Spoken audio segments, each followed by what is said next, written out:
Kas sinu järgmine telefon võiks olla eelmise põlvkonna tipp või praeguse lipulaeva seeria odavaim Samsung? Parandage, kui eksin, aga isiklikult olen aru saanud, et Note on niinimetatud äriklass, mis täna telefonide maastikul ei tähenda midagi ja S on kõigile suunatud premium. See aasta oleme näinud juba 3 S-Samsungit, millest produtsent tegi pika ja väga asjaliku video. Tänases episoodis kõrvutame eelmise aasta ühe parima telefoni, Samsungi kõige odavama premium seadmega S10e. S10e jõudlus tuleb Exynos 9220-st, 6 gigast RAM-ist ja Note'i oma Exynos 9810-st ja samuti 6 gigast RAM-ist. Mõlemal seadmel on 128 giga sisemälu, SD-kaardi võimekus, IP68 tolmu ja veekindlus, juhtmevaba laadimine ja unustusse vajuv 3,5 mm klapipistik. Peale selle, et mõlemad seadmed kannavad Samsungi logo, on tehtud klaasist ja jooksutavad Android 9 põhjal One UI-d, sarnasused ka lõppevad. Esimene silmaga nähtav ja käega tuntav vahe on suuruses ja kaalus. Note 9 on 162 x 76 x 8,8 mm. S10e aga 142 x 70 x 7,9 mm. Note 9 kaalub 201, S10e 150 grammi. Enne kui kaamerate juurde lähme, ütlen otse välja. Mulle ei meeldi Samsungi kaamera tarkvara. Kohe demonstreerin. See on Mate 20 Pro, mille kõrval on S10e. Samsungi tarkvara on endiselt segane ja mitte nii võimekas kui Huawei oma. Samuti on Korea gigandi päästik aeglasem kui Hiina imel. Tagasi võrdluse juurde. Suure eluka tagumisel küljel on 2 kaamerat. Füüsiliselt muutuva avaga 26 mm lainurk, mille kõrval 52 mm tele. Mõlemad sensorid on 12 megapikslit. Pisikesel Samsal on tagumisel küljel samuti 26 mm muutuva avaga 12 megapiksline kaamera. Tele asemel on aga niinimetatud ülilai, 12 mm ja 16 megapikslit.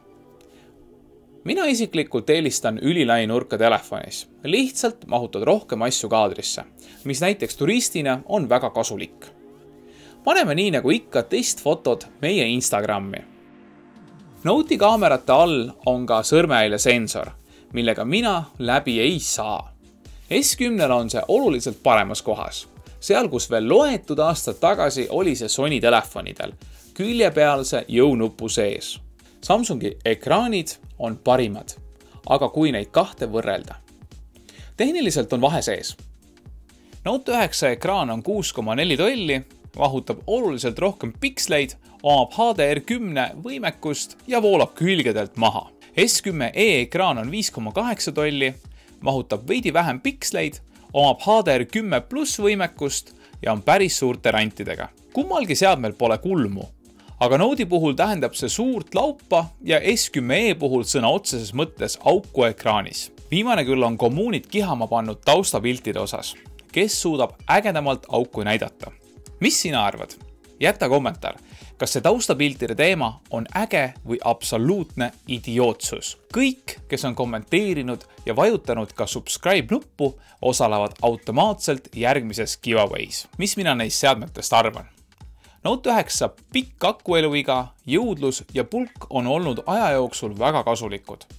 Kohe kui järgmine pikka testi tulev seade kohal, räägin Note 9 6-kuulisest kasutaja kogemusest põhjalikult.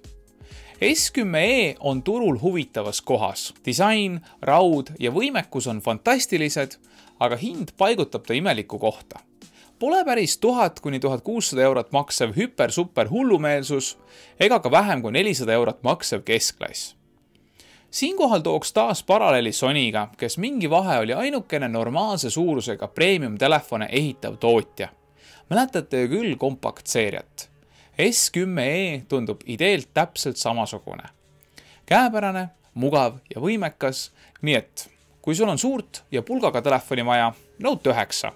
Aga kui oled kaalunud näiteks S10 või S10+, soovitan kindlasti võtta kätte S10e, et näha, kas suuremate ja kallimate mõned väikesed lisad on sulle olulised või mitte. 1600 eurose terase S10+ asemel ostaks mina S10e ja ülejäänud 900 euro eest võtaks olulise inimese kaasa ja puhkaks välisriigis paar nädalat. Pane meile näpp üles, kui meeldis, kui ei, tead küll. Aitäh!